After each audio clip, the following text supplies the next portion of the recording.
Depuis la haine. Nous allons nous calmer. Parce qu'il s'agit de Madame Bia, on va vous suivre dans votre... Allez, c'est ça. Fuyez la haine là-bas. Mais vous êtes des haineux extraordinaires. C'est vous qui faites que l'opposition ne gagne pas les élections. C'est vous les gens qui l'opposition gagne.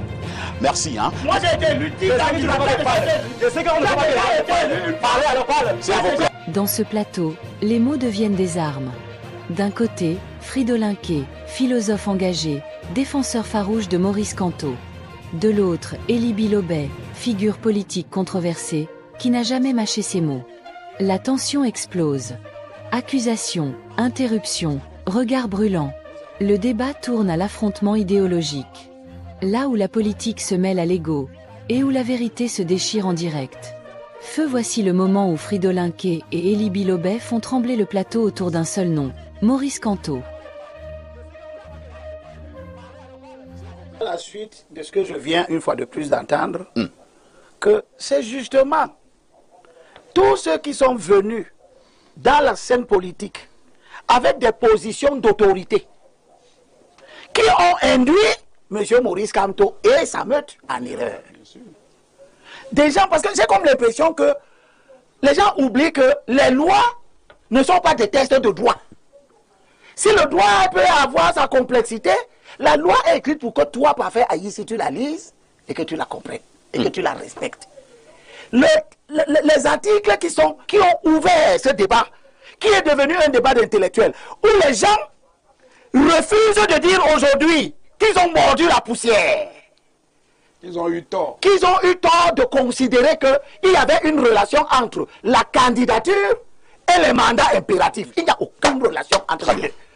Pour dire quoi? Pour dire que M. Maurice Kamto se retrouve donc finalement dans des situations inédites, jamais égalées dans l'histoire politique du Cameroun et celle tout au moins des pays africains que j'ai visités, que je connais. C'est la première fois qu'on a un leader politique qui, en raison de ses spéculations intellectuelles, a provoqué l'effondrement électoral de son parti, ce qui n'est pas sa mission. La mission du leader, c'est de faire grandir le parti, de faire prospérer le parti, de promouvoir les camarades du parti autour de lui. C'est le seul qui a pris une décision qui a empêché les camarades du parti de s'épanouir. Ils devaient être des députés, des conseillers municipaux, des maires, éventuellement des conseillers régionaux, des sénateurs. Ils ne l'ont pas été du fait de la décision d'un homme imbu de ses capacités à manipuler les textes. Très bien. Laisse-moi sortir ici. Oui, sortons. Voilà le leader. On lui dit, prends cette voie qui était déjà une jurisprudence.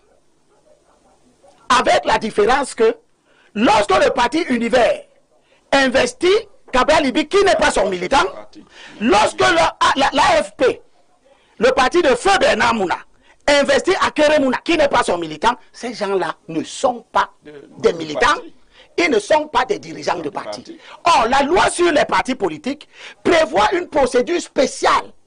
Lorsque le dirigeant d'un parti peut envisager de se faire remorquer par un autre parti.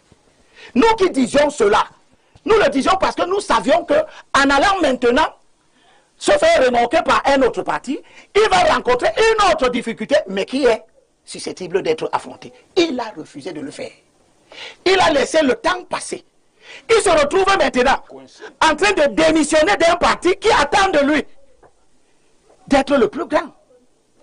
Il se retrouve maintenant en train de jongler, je n'ose pas dire de mentir, entre les moments de sa démission. Très bien. Il se retrouve maintenant face à un autre risque, que sa candidature soit invalidée du fait du non-respect d'une procédure qui est pourtant simple, que toi et moi, nous pouvons comprendre. C'est compris, Élie Bilobet.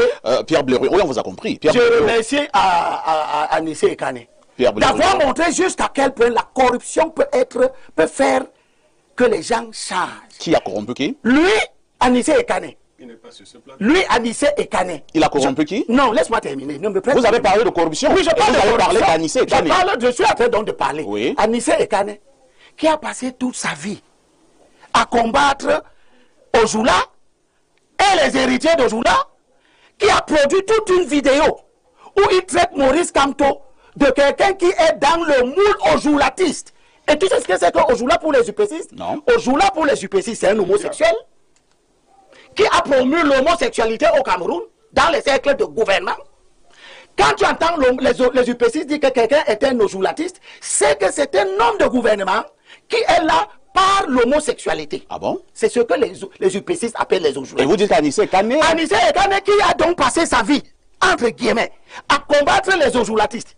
C'est lui qui est la bouée de sauvetage d'un petit-fils d'ojulatiste, d'un descendant d'ojulatiste, que lui-même a traité d'ojulatiste. Merci. Hein? Ce tel type de revirement, il n'y a que les Fridolin pour nous proposer ça. Docteur Fridolin Nké, la candidature de Kamto peut-elle être recevable? Tout ce que vous allez faire ici, autour de ce plateau, démontre que nous sommes en présence des doctrinaires de la haine. Moi, j'en ferai pas partie. Je ne veux pas être le théoricien de l'extermination. J'ai horreur de ça. Parce que tout ce que j'entends là, c'est la diabolisation. Une diabolisation affreuse. Et ça me fait honte. Il faut avoir un minimum. Il faut un minimum de retenue, un minimum d'égards. Les téléspectateurs ont été témoins de ces attaques de M. Elibi Lobé, qui m'a dit, hors antenne, que tant que je ne retire pas les propos sur Mme Chantal Biya, je ne vais plus parler. Mais je ne savais pas que ici c'est la chaîne de télévision de Chantal Biya. Là, je savais pas. Bon, alors maintenant par rapport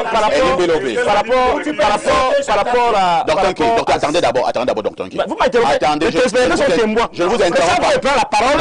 Il a parlé là, moi je me suis tué. Docteur. Mais vous êtes pas quand même. J'ai posé la question à lui. Non, il savent que vous m'avez arrêté et je ne parle pas.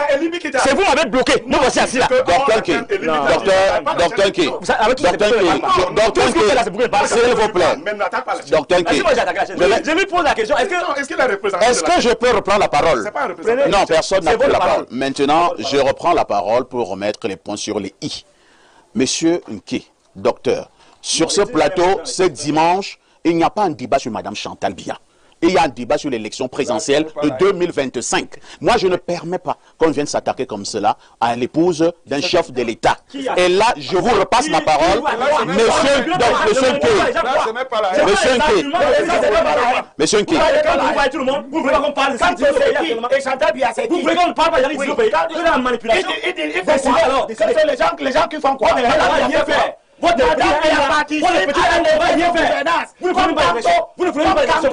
Kamto a participé à la mauvaise gouvernance pendant 7 ans. Si tu l'insultes, si tu ne peux pas l'insulter, ferme ta bouche par rapport à la mauvaise gouvernance. Tu peux aussi la haine vis-à-vis de l'épouse du chef. S'il vous plaît, nous allons nous calmer. Nous allons nous calmer. Nous allons nous calmer. Parce que s'il s'agit de Madame Biya, on va vous suivre dans votre... Allez, c'est ça. Puis elle arrive là-bas. Mais vous êtes des haineux extraordinaires. C'est vous qui faites que l'opposition ne gagne pas les élections. C'est vous les gens. Faut que l'opposition gagne. Merci. Hein. Moi j'ai été élu 10 ans. Je sais qu'on ne peut pas été élu. Parlez, alors parle. S'il vous plaît. Ce n'est pas un débat. Ce n'est pas un débat entre le RDPC avec une bande de malfaiteurs. Voilà. Merci beaucoup. Merci beaucoup. Le top management nous a alloué 15 minutes de plus. Je pense que ces 15 minutes, nous sommes encore arrivés au terme de ces minutes-là. L'émission est actuellement terminée. Il ne me reste qu'à dire merci au professeur. Docteur Nké, ce n'est pas encore fini. Merci au professeur Onangini. Docteur Nké, vous n'avez pas besoin de partir de cette manière. D'accord. Merci au professeur. Merci au professeur Onangini. Merci au docteur Fridolin Nké, malheureusement, qui est sorti. Merci à Pierre Blériot. Permettez-moi de boucler. Hein. Merci à Abel Elimbi Lobé. Merci de nous avoir permis, une fois de plus, de voir que nous voulons combattre bien, mais pas avec tout le monde. Merci beaucoup. Hein. Ne ratez pas la première rediffusion de ce programme. C'est tout à l'heure à 21h. Demain, la deuxième rediffusion interviendra à partir de 14h. Nous disons merci à toutes nos équipes techniques et rédactionnelles. Nous avons la ferme conviction que seul le débat sauve et non le combat. Avec tout ceci, que faites-vous encore ailleurs? Et vous, qu'en pensez-vous? Quel est votre avis concernant ce sujet? Dites-le nous en commentaire. Mettez un j'aime. Et abonnez-vous pour ne rien rater des prochains échanges brûlants. Car ici, l'Afrique parle. Et personne ne reste indifférent.